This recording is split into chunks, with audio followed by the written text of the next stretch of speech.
The city of Lagos buzzed with its usual chaotic energy as Tunde Adebayo packed his worn leather satchel, tossing in his digital recorder, a notepad, and his most prized possession, a Nikon camera that had seen him through every assignment, from political scandals to celebrity exposés.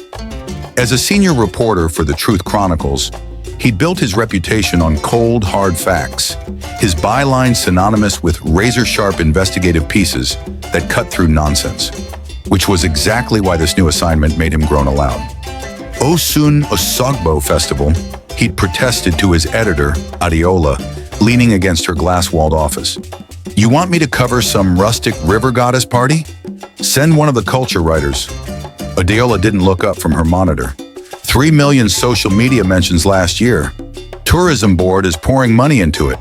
And your last piece on the Senate corruption scandal nearly got us sued. She finally met his eyes. "Take the damn assignment, Tunde.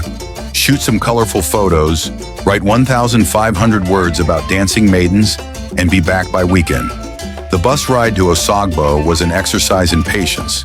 8 hours of potholed roads, blaring Nollywood films, and a chicken in the back that somehow escaped its crate twice. By the time Tunde checked into the modest guest house near the sacred grove, his skepticism had hardened into outright irritation. He'd covered real stories, oil spills that poisoned entire deltas, politicians stealing billions while children starved. What truth could possibly come from watching people throw flowers in a river? The first day of the festival did little to change his mind. The crowds were impressive, true. Thousands of devotees in flowing white garments, their faces painted with sacred markings, singing songs that vibrated in the humid air. But Tunde moved through it all with detached professionalism, snapping photos of the carved shrines, recording snippets of interviews with tourists who'd come from as far as Brazil and Cuba to honor the Yoruba water deity. It was on the second morning, when the official ceremonies had concluded and most journalists had retreated to file their stories, that Tunde noticed the narrow footpath leading away from the main grove. A rusted sign warned in peeling paint, "Restricted area, sacred precincts." Perfect. Exactly the kind of off-the-beaten-path detail that would make his piece stand out. The forest swallowed him whole. Ancient Iroko trees formed a living cathedral, their massive roots snaking across the damp earth like petrified serpents. The air grew heavier, perfumed with something wild and green that made his skin prickle. Then he heard it. Water, not the gentle lapping of the festival's main river, but something deeper, more powerful. When he pushed through the final curtain of hanging vines, the breath left his lungs. A hidden waterfall cascaded into a crystalline pool, its mist catching the midday sun in rainbow fractals. And there, standing hip-deep in the swirling waters, was a woman. She was unlike any of the festival priestesses he'd seen. Where they wore uniform white, her wrap was the deep blue of midnight, cinched at the waist with a belt of cowrie shells that clicked softly as she moved. Most arresting were her eyes. When she turned and saw him, they held no surprise, only a quiet, ancient knowing. Professional instinct took over. Tunde raised his camera, adjusting the lens to capture the play of light on water, the perfect contrast of her dark skin against the indigo fabric. The shutter's click echoed like a gunshot in the sacred space. Everything happened at once. The woman's mouth opened in a soundless cry. The camera grew scorching hot in his hands, and the pool began to churn, its clear waters turning the color of tarnished bronze. Tunde stumbled back, his heel catching on a root as the woman shouted words in a language that vibrated in his teeth. "Otigaba ayoti kisatiye. You have taken joy that isn't yours." The Nikon slipped from his nerveless fingers into the now murky water, vanishing instantly. When Tunde looked up, the woman was gone, the pool eerily calm once more, as if nothing had happened. But the camera strap still wrapped around his wrist bore fresh scorch marks in the shape of tiny interlocking waves.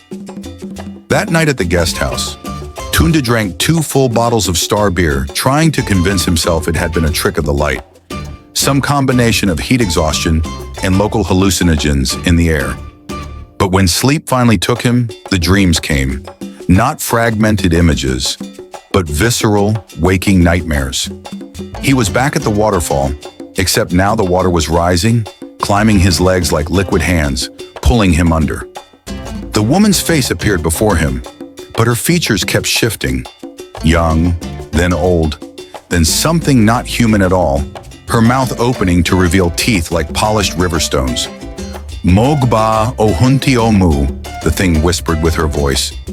I take what you took. He awoke choking, his mouth full of brackish water that shouldn't be there, his phone buzzing with increasingly angry messages from Adiola. The camera strap burns had spread up his forearm in branching patterns like tributaries on a map. The rational explanations ran out by noon.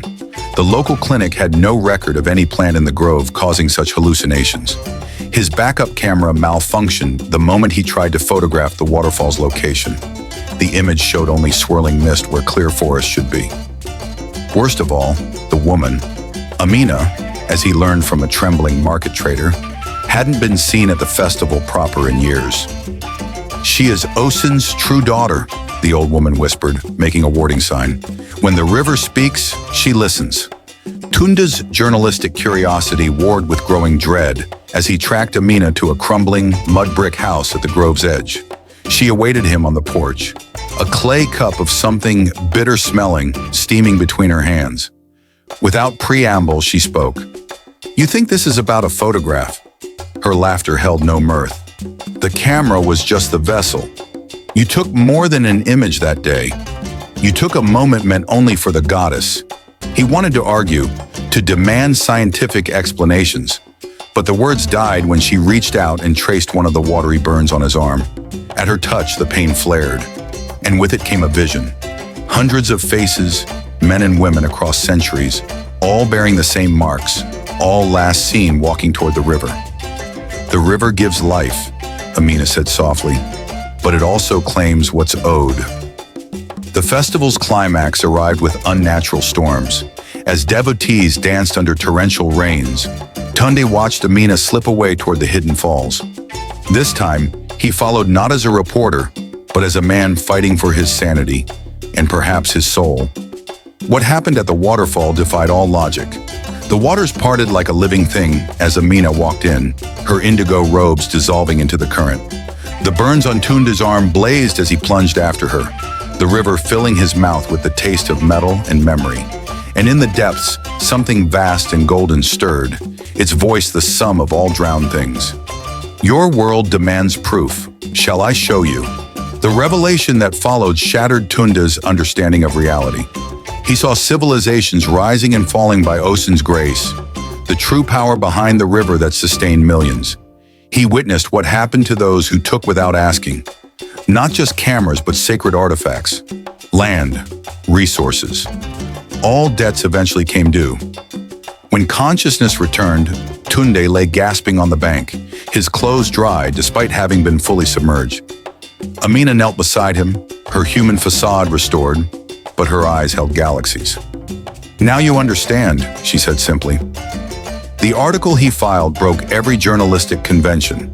Part confession, part warning. It wove hard facts about environmental destruction with something deeper. The realization that some truths transcend evidence.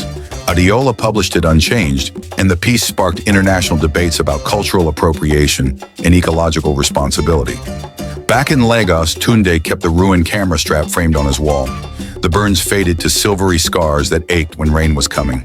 And sometimes when the Harmattan winds blew just right, he could swear they carried the faintest scent of river water and the echo of a woman's laughter. At the next year's festival, locals say they saw a familiar figure.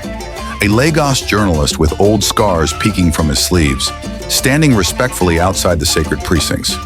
When the new reporters asked why he wouldn't enter, he just smiled and said, "Some stories aren't meant to be taken. Some truths must be given."